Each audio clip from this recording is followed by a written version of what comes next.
meio. Eu vou contar uma história para vocês. Há 20 anos atrás, eu fazia parte de uma mesa numa associação. E eu vi uma das histórias mais tétricas que eu já vi na minha vida. E pode ser que alguns de vocês já tenham ouvido essa história aqui entre vocês. E se já ouviram, vão lembrar comigo essa história com dor. Uma certa ocasião, numa igreja de um certo lugar no Brasil, uma mocinha pediu licença para conversar lá na frente, no microfone. Ela frequentava a igreja um ano e pouco. E ela pegou o microfone da mão da moça que estava terminando a escola sabatina e falou: eu tenho que contar para vocês um pecado meu. E as pessoas paralisadas olhando ela falar. E ela disse: eu quero contar para vocês. Estava ali na igreja naquela hora, o pastor se arrumando ali, ajeitando alguma coisa. A esposa do pastor com os 2 filhos, mais ali no lado da esquerda, da minha esquerda. E a igreja toda ali junta. Vocês sabem que entre a escola sabatina e culto a igreja fica bem cheia? E ela disse: eu tenho que contar o meu pecado para vocês. E o pecado que eu tenho que contar é que eu sou amante do pastor. Na hora que ela disse isso, a esposa do pastor desmaiou ali na hora. E os filhos correram para acudir. E o pastor veio para ela e falou assim: o que você está falando? Você enlouqueceu? Que isso, menina? Ela falou: eu tinha que contar, eu preciso resolver meu problema. Eu preciso salvar a sua alma. Eu preciso resolver você. Os danitas, eles sempre usam essa: cuidado, eu preciso ajudar. Sempre usam a palavra da ajuda, viu? E naquele momento a igreja toda ficou em alvoroço. Eu não preciso dizer que não houve culto. Não houve culto. Não conseguiram fazer o culto. A esposa do pastor foi levantada dali, foi levada lá para fora. O pastor não sabia o que fazer. Começou a dizer: irmãos, por favor, isso é um grande mal entendido. Ela dizia: não é, meu bem. Eu precisava dizer, eu tenho que salvar você e tenho que salvar mim.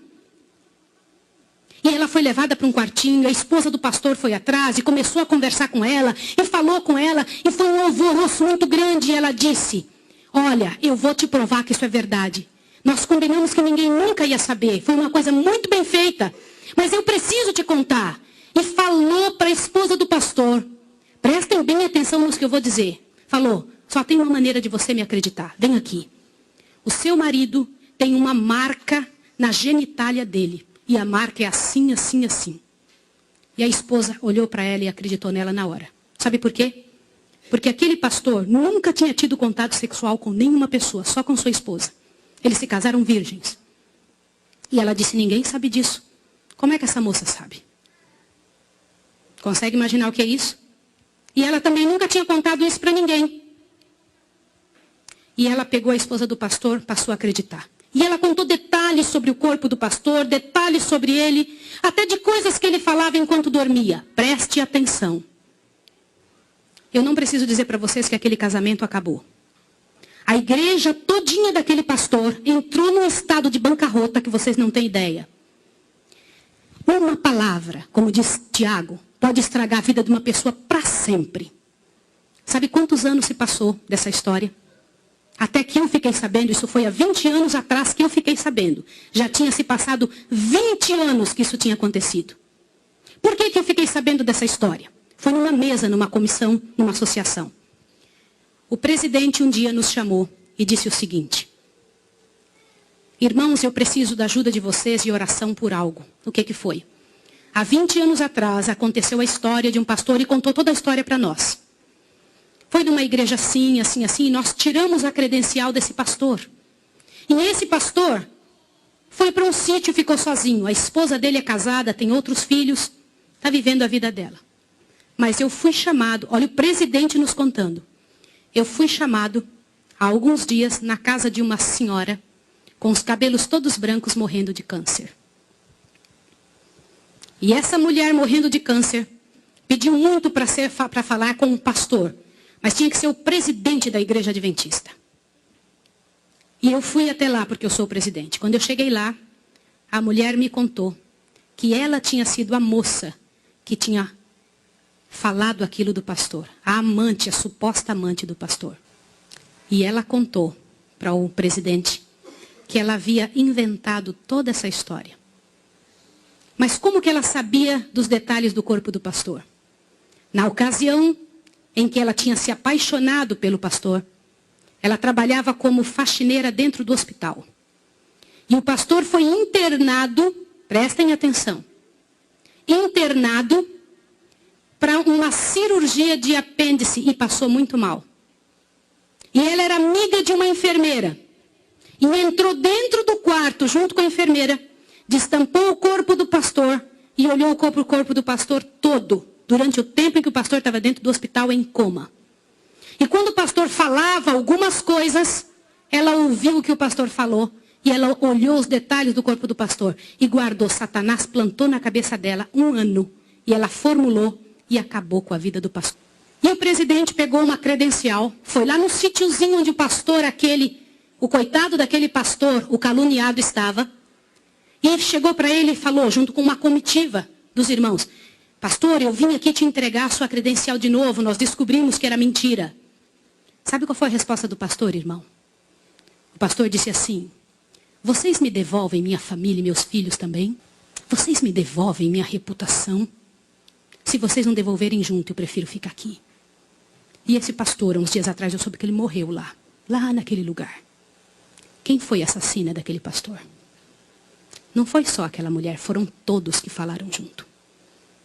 Porque, gente, quando acontece um inferno desse, uma multidão de gente sofre, uma multidão de gente machuca. Fica machucado.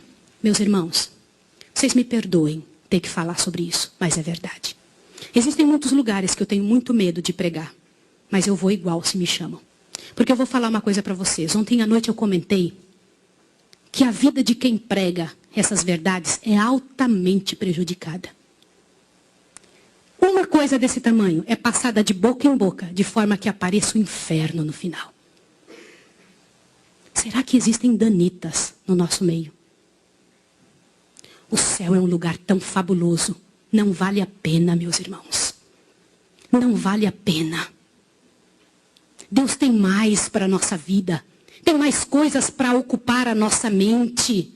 Para fazer parte do nosso vocabulário. Para nós pensarmos a respeito das pessoas.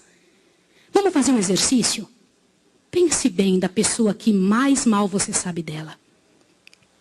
Imagine isso agora. Sabe o que vai acontecer com você? Teu coração vai se encher de paz. Porque é isso que acontece, gente. Se você não for capaz de abrir a sua boca para trazer paz para a vida de alguém, não abra a sua boca para trazer o inferno para a vida de quem quer que seja. Jesus ama as pessoas pecadoras e miseráveis. Todas aquelas que pecaram horrivelmente, Jesus ama. E Ele tem mais para oferecer para nós. Eu vou pedir uma coisa em nome de Jesus essa manhã. Uma coisa que é muito difícil de fazer. Mas se há alguém em nome de Jesus que falou algo de outra pessoa, ainda que seja verdade, e que não pediu perdão, que peça perdão a Deus agora e corra e peça perdão para a pessoa. Sabe por quê? Abre seu ouvido que agora a parte principal desse sermão está aqui. Em nome de Jesus, abre seu ouvido. Eu preciso que você ouça, não deixa nada te atrapalhar. Você sabe por que existem igrejas frias que não mudam? Você já viu aquelas pessoas falarem? Você é ancião, não é, irmão? As pessoas vêm para você e reclamam. Que igreja fria? O que está acontecendo? O que não acontece? Nada muda. Vocês sabem por que isso? Alguém sabe? Gente, a principal razão, e eu vou ler para vocês agora ali. A principal razão porque a igreja fica fria é por causa da presença dos danitas. Eles são aptos a trazer veneno para a cabeça e o coração das pessoas.